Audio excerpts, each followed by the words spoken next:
16 years from today, Greg Gerstner will finally land the perfect cannonball. Epic splash. Unsuspecting friends. A work of art only possible because Greg is already meeting all these same people at AARP volunteer and community events that keep him active and involved and help make sure his happiness lives as long as he does. That's why the younger you are, the more you need AARP. Learn more at aarp.org/local. This podcast is part of the Robots Radio Rocket Club, a program designed to help all podcasts reach their full potential. For information about joining the Robots Radio Rocket Club, check out robotsradio.net.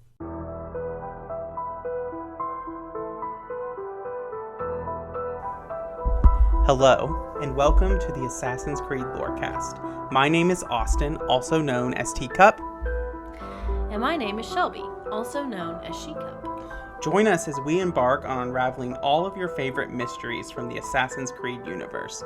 From assassins to Templars to the mysterious Isu and more. We will seek to uncover it all, so join us and maybe even take a leap of faith. Hello and welcome to the Assassin's Creed Lorecast. I am Shecup or Shelby, either one is fine, and I am one of your hosts on this show. Yes, and I am Teacup or Austin, also either one is fine, and I am your other host for this show, the Assassin's Creed Lorecast. Yeah, and if you're tuning in for the first time, Austin or Teacup, he is our lore expert on this show, and he is a huge Assassin's Creed fan and has been for a long time, so he's the one that leads us in all the fun facts and lore knowledge, and I'm just here to say silly stuff and ask questions that other people may be wondering about. So with all of that being said, I'm wondering what our topic is for today. So this is part 3, I guess, 3 of our series, Assassins versus Templars. We started with the Mongolian conflict, and last week we talked about the 100 Years' War and our very fan favorite, Joan of Arc. And so today we're going west, I guess. East, I guess, from Europe. But it's west. No, you're right. It is west.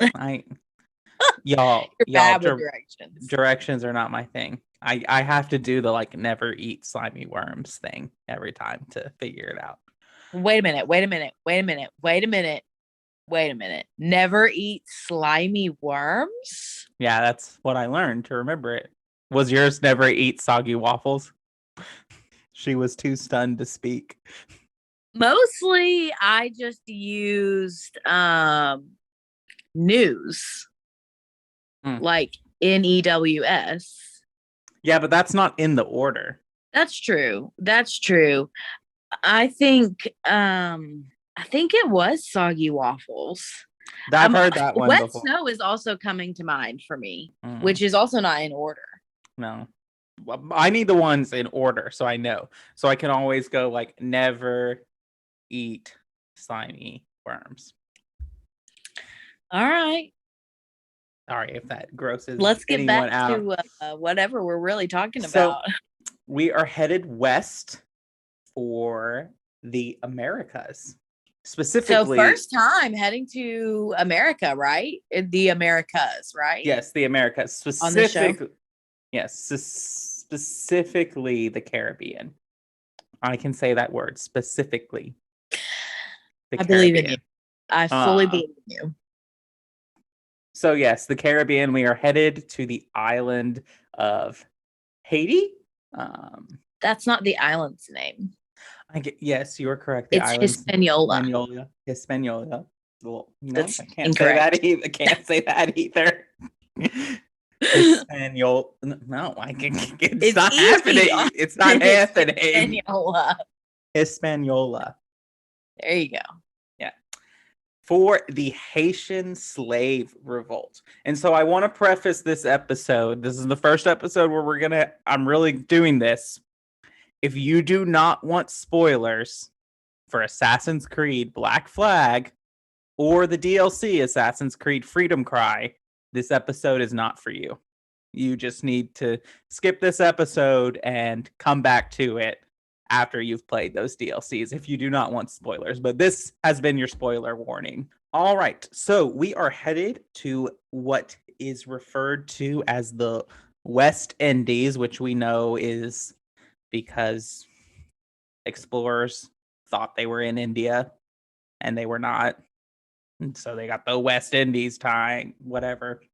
And we're going to follow the journey of a assassin. Well, not assassin yet, but a former slave turned pirate named Adéwélé. So Adéwélé is from Trinidad, which, Shelby, for our listeners, can you let them know where Trinidad is? It's in the Caribbean. Okay, thanks. It is. I don't know more than that. All right, that's fine. So yes, it's also, I'm pretty sure it's Trinidad. Trinidad. You are correct. It is Trinidad. So he is a former slave. He is freed while on a slave ship by Edward Kenway. Edward Kenway is put on the slave ship because he pissed off some Templars. This is before he was even an assassin. And they ship him off to slavery, and he and Adéwélé lead the other slaves in the ship to kind of rebel, and they take what would in future be known as the Jackdaw, which is Edward Kenway's ship. Adéwélé, for the events of Assassin's Creed Black Flag, serves as quartermaster on the Jackdaw during Black Flag. So he is right there giving orders to your crew, adding commentary. He's a very front and center character of Black Flag. It is also note for a little fun facts about Adéwélé. Adéwélé is makes an appearance in 2 Assassin's Creed games. 3 if you consider Freedom Cry its own game, which it kind of feels like it is, but it is a DLC for Black Flag. So he makes an appearance in Black Flag. He makes an appearance in Assassin's Creed Rogue and in Freedom Cry. He is also, I believe, mentioned at least somewhere in Assassin's Creed 3. So Adéwélé knew Achilles. He never knew Connor Kent, but he did know Haitian Kenway. And I said Connor Kent. I was been watching DC Young Justice. Connor Kent is Superboy. Connor Kenway, or Rata Hegagon is his true name. And so he didn't know Connor, but he knew Haitian. He knew Edward. So he's kind of like a big deal in the Assassins for kind of spanning generations. So towards the end of Black Flag, Adéwélé kind of becomes disillusioned or unsatisfied with the pirate life. It's not really he enjoys the freedom and he wants to live his life free, but he can't help but feel that he's not using his freedom to the best of his ability. Is where he gets with that, and that he's not really doing what he thinks is a lot for the other enslaved people of the Caribbean. And so through their adventures and through all this, eventually Edward Kenway does come into contact with the West Indies Assassins Brotherhood and their mentor, whose name is Adéwélé. And he kind of tries to recruit Edward and fails, but he really leaves a lasting mark on Adéwélé. And after the event, Adéwélé basically tells Edward, like, I don't want to do this anymore. If you want to find me, you can come to the Assassins and you might find out. And so he joins up with the Assassins. He's trained to be an assassin, and he kind of comes up and he becomes this very feared assassin. He's going in, he's giving it to the French and the Spanish and their slave trade, and the English a little bit, but it's mainly the French and the Spanish in the Caribbean. You don't have a lot of the English influence there. It's a little bit, but they're more up in the American colonies and Canada. So can I ask a clarifying question real quick? Yeah. So Adéwélé is not the player character of Black Flag. No, he is the player character of Assassin's Creed Black Flag Freedom Cry, which is the DLC. Okay. So you do get to play as his character, which it's a lot of fun. You get a little different feel because his weapon set is a little different than your typical assassin, but I mean, it feels like an Assassin's Creed game. Cool. Yeah. And so another fun fact is Adéwélé is, before there was only one other protagonist that was black, and that would have been Aveline in Assassin's Creed Liberation, which takes place in New Orleans. So you got our really first like people of color protagonist. Well, you count Altair because he is Middle Arabic, Eastern. Middle Eastern. So Altair, Connor Rahatagagon, and Adéwélé and Aveline. Well, and now Bayek. Bayek and Aya. Yes. Mhm. And so that was a big deal because he numbered in one of three when his game came out. So he becomes this feared assassin, kind of like this symbol of liberation. And so he's tracking a ship, and the battle kind of goes a little sideways, but they end up storming the ship and sinking the ship. And he comes into he obtains what's called a precursor box. Unfortunately, in this, his ship that he is in there is destroyed, and he happens to be shipwrecked on Port-au-Prince. And so he kind of, as he'd been like training with the assassins, he'd been doing a little bit for the slave trade, but he hadn't been really kind of like in the forefront. He hadn't been seeing it. He'd been like, okay, here's a slave ship here and there, but otherwise I'm doing the assassin's work. He wasn't like on the plantations. He wasn't in the markets. So when he gets to Port-au-Prince, it's the first time in a long time that he has seen the true horrors or effects of the slave trade on the Caribbean. So as he's reminded of these horrors of the slave trade, he saves this slave that is being beaten by an overseer or a master. He intercepts and he saves her. And as an act of gratitude, this slave tells him where to take the precursor box, which is to Bastien Josephe. And Bastien directs Adéwélé to Augustin Defoe. I don't know. It's probably Dufort. And he finds the headquarters of the Maroon Slave Rebellion, which is a group of Haitian slaves that are attempting to free other slaves and take them out from the French influence on the country of Haiti and the island of Hispaniola. All right. So through various adventures with this new established Maroon rebellion, Adéwélé really cripples the slave trade on Haiti. He is taking out key players. He's really agitating the French, especially the French Templars, who are in charge of the Haitian colony. And so as they kind of chip away, an opportunity presents itself for Adéwélé to assassinate the French governor. And that is done, and it is successful, which kind of leads to much rejoicing. Though Adéwélé knows that this kind of isn't the end, which in actual history, this isn't the slave revolt that ends ends slavery in Haiti. It keeps going for several more decades. And so Adéwélé then feels that he has this kind of target on his back, because he's this assassin who has gone really hard against the French government and the Templars. And so he feels that if he stays in Port-au-Prince, it's going to bring the attention of the Templars and possibly just undo all the work that he did there.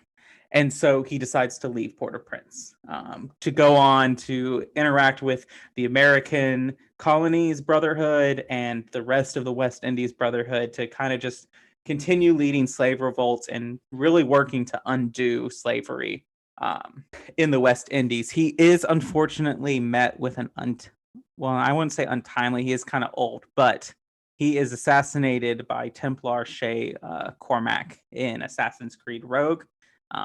As they track him down, and it's really kind of a sad, heartbreaking scene, because Adéwélé is dueling Haithan Kenway and basically telling Haithan like what a disappointment he would be to his father. And it's just, you kind of see like Shay always had, when Shay was an assassin, he had great respect for Adéwélé because he was a person who truly like embodied the creed. He was someone who strove and strived for freedom in all aspects of life. And like he has this big famous speech that he gives Edward, and basically just like, and a similar speech he gives Bastien about, my creed demands that I do something. That the Assassin's Creed basically demands that they do something for slavery, that they undo slavery because of what they believe in, what they hold dear. Which I think is a big thing with the Assassins, that would be something that they wouldn't tolerate, to not only take someone against their will and enslave them and become their master, but to do that to their children as well. And this generational thing would be an evil that the Assassin Creed cannot tolerate. Mm-hmm. Absolutely. So if I'm hearing and understanding you correctly, you're saying that in the Assassin's Creed universe, there are two major Haitian slave revolts, decades apart, I'm assuming. Whereas in our real life historical narrative, there's one major one that leads to freedom of the slaves, of the enslaved people. Correct. And it kind of like, so like Adéwélé in his time is like at the beginning of like the end of the 17th century, beginning of the 18th century. So pre-French Indian War. Like during, so Assassin's Creed Rogue, which I talked about, takes place during the French and Indian War. And Adéwélé is like an old man in that. And so there are several decades after that this new Haitian rebellion kind of takes place. The assassin who leads it takes over in 1776. So yeah, I think it's a good place to take our break, and then we'll move on to the rest. All right, let's take our break. We'll be right back. This episode is brought to you by FX's Alien Earth, the official podcast. Each week, host Adam Rogers is joined by guests, including the show's creator, cast, and crew, in this exclusive companion podcast. They will explore story elements, deep dive into character motivations, and offer an episode-by-episode behind-the-scenes breakdown of each terrifying chapter in this new series. Search FX's Alien Earth wherever you listen to podcasts. Mint is still $15 a month for premium wireless. And if you haven't made the switch yet, here are 15 reasons why you should. 1, it's $15 a month. 2, seriously, it's $15 a month. 3, no big contracts. 4, I use it. 5, my mom uses it. Are you playing me off? That's what's happening, right? Okay, give it a try at mintmobile.com/switch. Upfront payment of $45 for 3-month plan, $15 per month equivalent required. New customer offer first 3 months only. Then full price plan options available. Taxes and fees extra. See mintmobile.com. This episode is brought to you by Greenlight. Get this. Adults with financial literacy skills have 82% more wealth than those who don't. From swimming lessons to piano classes, us parents invest in so many things to enrich our kids' lives. But are we investing in their future financial success? With Greenlight, you can teach your kids financial literacy skills like earning, saving, and investing. And this investment costs less than that after-school treat. Start prioritizing their financial education and future today with a risk-free trial at greenlight.com/Spotify. Greenlight.com/Spotify. It's back to school season, and Clorox is donating 2 million disinfecting wipes to classrooms across America. Because back to school means things can get a little bit messy. Just ask kindergarten teacher Miss Gibson. Give me just one Clorox wipe and I'm ready for glitter glue, exploded lunchbox yogurt, peanut butter handprints, runny noses, picking noses, rubbing noses. Touching noses. Thank you, Edward. Ooh, nap mats and lockers and tissue boxes. And Clorox scissors. disinfecting wipes. Teacher's #1 wipe. Clean feels good. Based on unit sales data. Okay, welcome to the middle of the show. This is where we talk about all things that are important to the podcast, but do not involve the lore. So we always plug reviews and ratings. Reviews and ratings help us so much in getting established, especially since we are a new show. You can give us a review with words on Apple, and you can give us a rating, just 5 stars or lower if you want to, I guess, on Spotify. And just to be clear, you don't have to listen to us on Apple to give us a review on Apple. You just have to have an account with Apple. So we always plug reviews because we read 5-star reviews out on the show. And Austin, I do think we have one today. Is that correct? We do. So this comes from, I'm just going to say these letters because the words don't make sense to me. From DKDMMNCNCD. And they say, play Odyssey. Odyssey is so fun. I love Alexios. 5 stars. You know, I love Odyssey too. I also love Cassandra, so it all rounds out. I have played through the game fully with both of them. I will say that I enjoy Cassandra a little more, though I will say that playing Alexios was fun for me because I got to see Cassandra as the villain. Sorry, spoilers for Assassin's Creed Odyssey. Well, cool. So yeah, leave us a 5-star review and we will read it out in this middle part of the show. We also want to take time to highlight our Discord server. You can come hang out with us in the Cups Podcasting and More server. We've just started it. We talk about Assassin's Creed. We talk about our other podcasts, the Dragon Age Lorecast, and we also talk about Austin Teecup's other podcast, Holocron Histories, a Star Wars podcast. And we also talk about all kinds of other games that we love and share pictures of our sweet dog and all kinds of stuff. So if you're interested in any of those things, come on over to our Discord server. The link is in the episode description.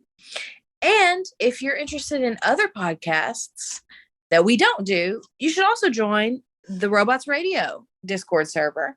We are a member of the Robots Radio Rocket Club, and there are all kinds of awesome podcasts in that server. So come and find a new podcast. Austin, I think that's all we've got for the middle of the show. So unless I'm forgetting something, I think we're ready to get back to it. All right. Well, let's get back into it. So we leave Adéwélé. He is met with his end at the hands of Shay Cormac.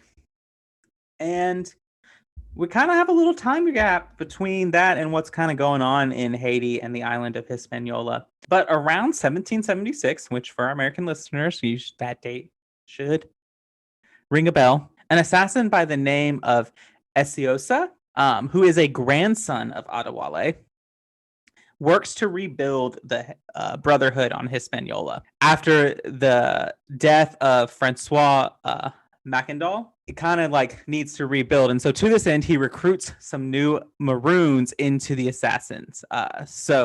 And I'm going to try my best with these French names, but they're very difficult. So we have Duty, Boukman, Toussaint Louverture is how I'm going to say that. And then Jean-Francois Papillon, and then Jeanette Bolette. For all of you who know, not listening, Shecup is laughing at me because it was very hard. Shecup, why don't you attempt to pronounce that one? Sorry, I got into the silent laughter, which if you know me in real life, you know that is like when I'm losing it.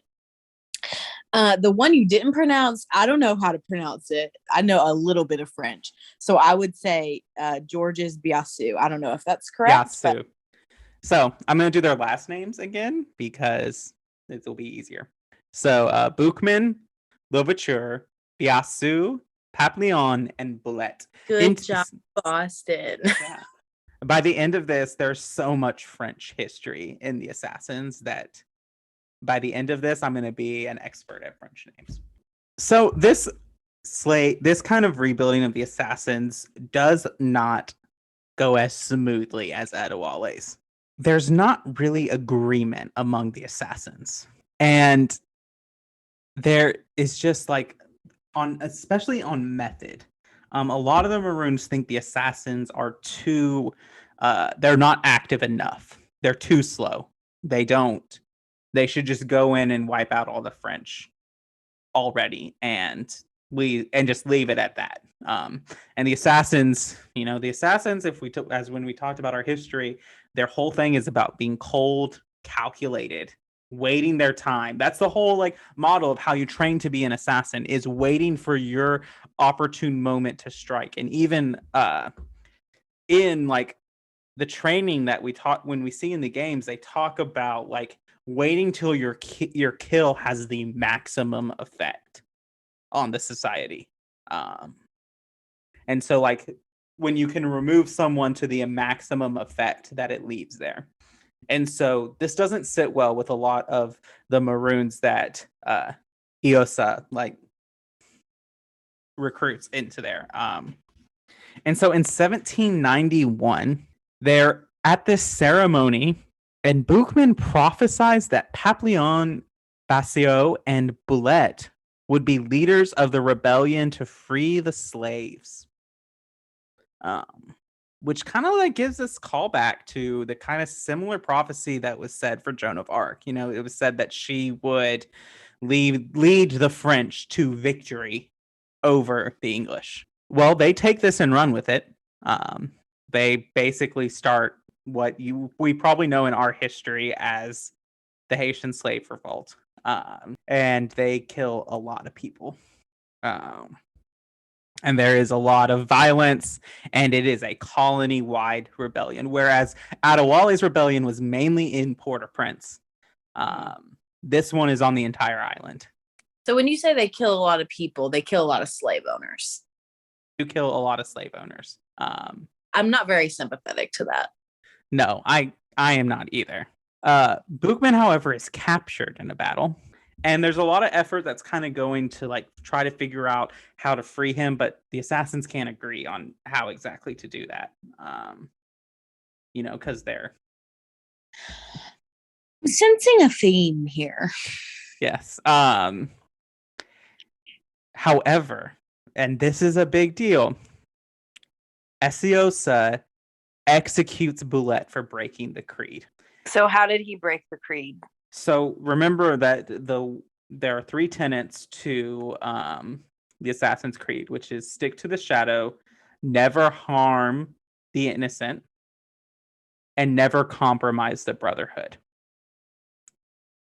Esiosa argues that Boulette broke all 3 because he led into open conflict and open rebellion, so he didn't stick to the shadows. Right.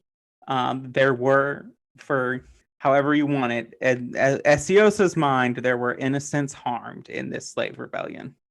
People caught in the crossfire that might have not been slave owners or other people, needlessly dead because of this, is what he argues. And his other thing is that several assassins are captured or executed. This resulted in a compromising of the brotherhood. And that's really the big one that he hones in on, is that he compromised the brotherhood. I definitely see the last one. This is a huge conflict between the brotherhood, and the brotherhood basically falls apart. But after this, they establish Louverture as the de facto leader, and this corresponds with the famous thing in 1791, Robespierre, when he has ascended to leadership in France, he abolishes slavery in France and in all of the French colonies. And England and France are kind of really close together in their abolition of slavery. But I believe France is first. Do you know what year? I think in England it is in the 1800s.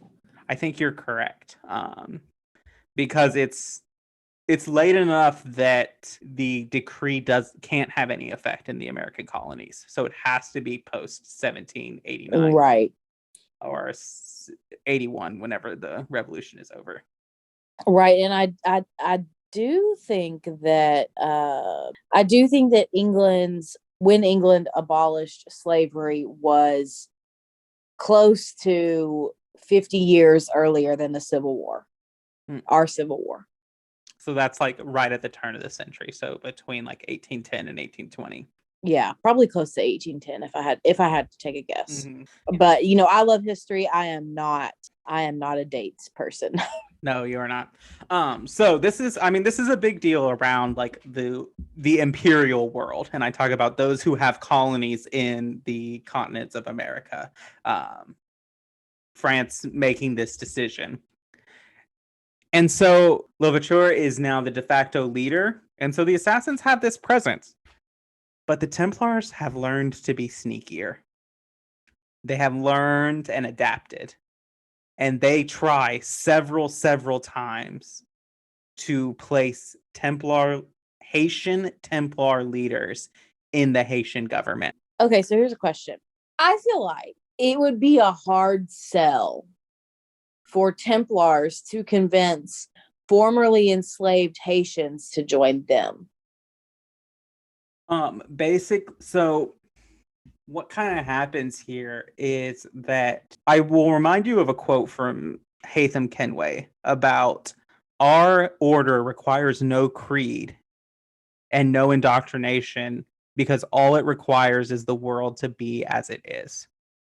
And so the Templars would argue that they want to see an end to slavery because they want to create a new world order.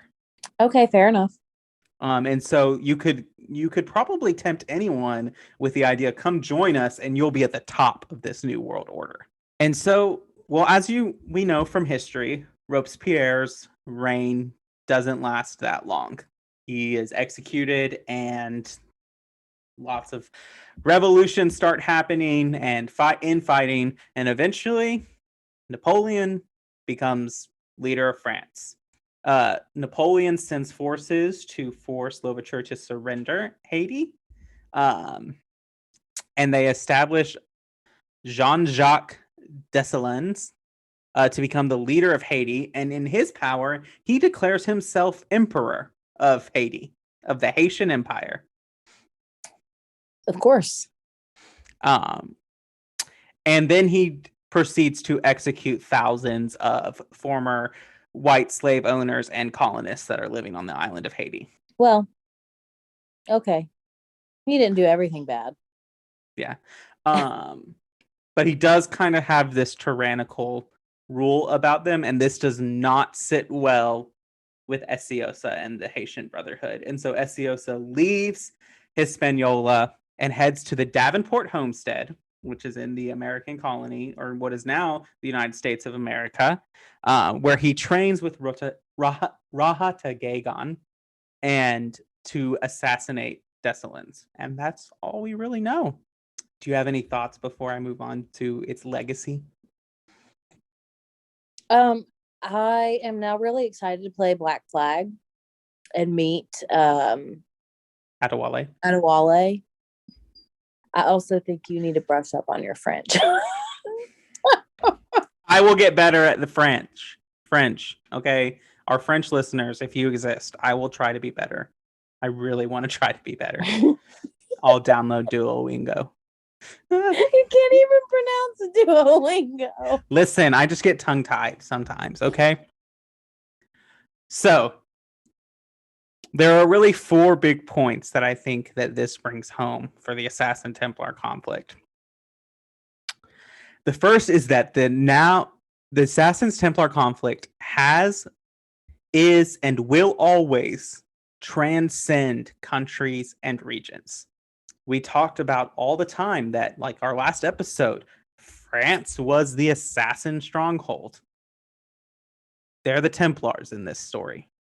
And there's a good quote from Shay Cormac in Assassin's Creed Rogue where he's talking about, he's basically asking, he's like, here in the colonies, like we're allied with the French because we're fighting against the British in the French and Indian War. But Adéwélé is fighting against the French, and and his name is Liam, Shay's assassin friend. He basically says the Templars transcend all things. There's Templars everywhere, not just on countries. And I think that's a big point. And I think that when they started, it was very much kind of like tied to regions. And like England has always been kind of a Templar stronghold, but it's always been more than that to the Assassins and Templars. These country lines don't matter to them. And I think that's a big deal. Yeah, it's a big change, I think.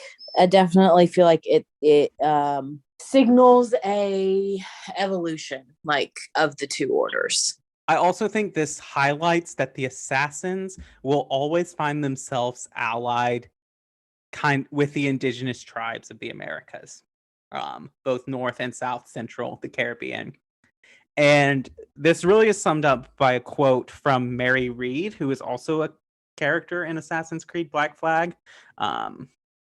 She's awesome. I'm not going to, since you really want to play the game, I'm not going to go into her story because it's awesome. But she says when talking to Edward, the natives of this world had a philosophy like our creed. For as long as they've been here, and when Europeans arrived, our groups sort of matched up. Cultures, religions, languages keep folks divided, but there's something in the Assassin's Creed that crosses all boundaries, a fondness for life and liberty. Shelby, you and I both worked a lot with Native American tribes, at least in the States. Would you agree with that statement? Yeah, and I've also been to Haiti twice. And I don't want to presume to speak for anyone because I'm a white girl, but I definitely see that quote echoing through my own experiences for sure. Mm-hmm. Yeah. And I think that there is always this idea that it really undoes the idea that the Native Americans or the indigenous tribes of the Americas were uncivilized when the Europeans got there, because as Mary Reed says, this was there long before we arrived, and that they were always civilized. Their civilization just didn't look like the Europeans. It wasn't understood. Yeah. Which is ironic because Europeans had to be taught to wipe their asses, but whatever. This is just Shelby's hate on Europeans Day, I guess. Yeah.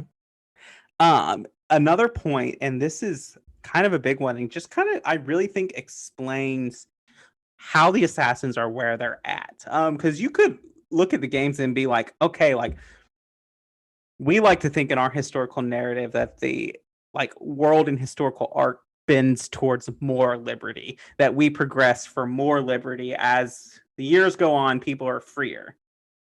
But as we know in our real world, and as we know in the games in Assassins, the Templars are winning in the Assassin's Creed universe. Right. Yeah.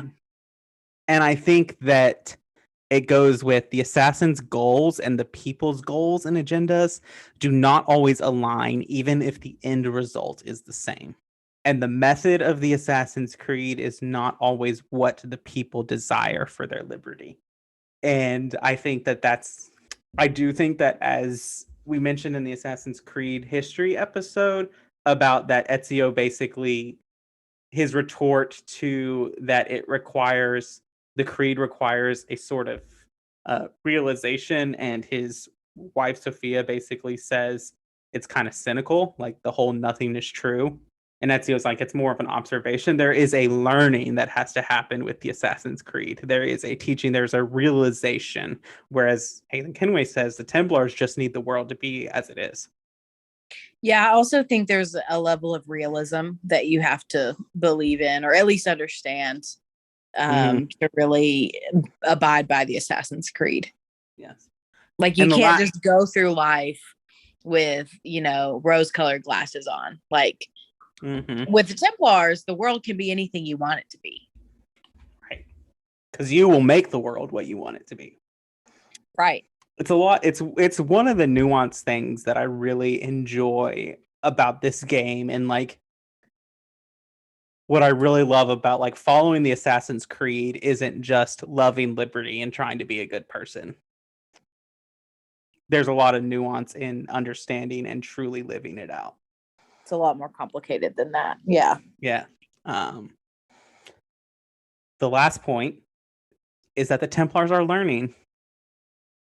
The Templars are learning that they can spread out. They're learning from the assassins to be secretive and to infiltrate and to be where the assassins are strong instead of shoring up on their own strongholds. And this is true to the very present day when they use sleeper agents to basically take down the assassins from the inside in the Great Purge. Right. They've come a long way from the OG Templars. the OG Order of Ancients who are, look at me, look at my power. Yeah, exactly. Yeah. They're much more, I would say that, like, in my opinion, I don't know, just hearing about it, but in my opinion, the modern day Templars are 10 times more insidious and evil than the Order of Ancients ever was. 100%. The Order of Ancients very much has like a level of absurdity to it. Mm-hmm. Like, they're so blinded by their own ego that they can't realize how absurd and ridiculous they're being. Mm-hmm. I don't think that's true for the modern day Templars. Right. A lot of the modern day Templars come across as like, the world is our chessboard and we're going to move the pawns how we want. Absolutely. Yeah. Well, Austin, do you have any more final thoughts? That's it for this episode. Okay, well, I think that's all we've got. Reminder to join us next week. We are now a weekly show. So that's super fun. Join us next week on the Assassin's Creed Lorecast. Thanks for listening to the Assassin's Creed Lorecast. You can find us on Twitter at Assassin's Creed Lorecast, or you could talk to us on Discord in the Robots Radio Discord or our personal Discord server, both links found in this episode's descriptions. Thank you for listening, and always stay to the shadows to serve the light, Assassins.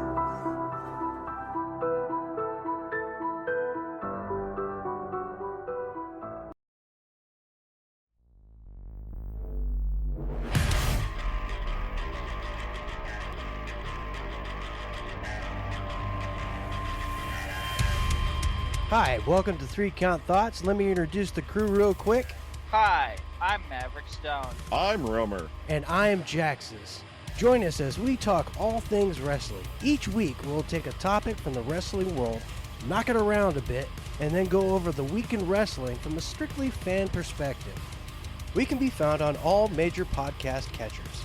We can also be found at 3 Count Thoughts on both YouTube and Twitter. Or you can send us an email using 3countthoughts@gmail.com. Okay, are you ready? Ring the bell.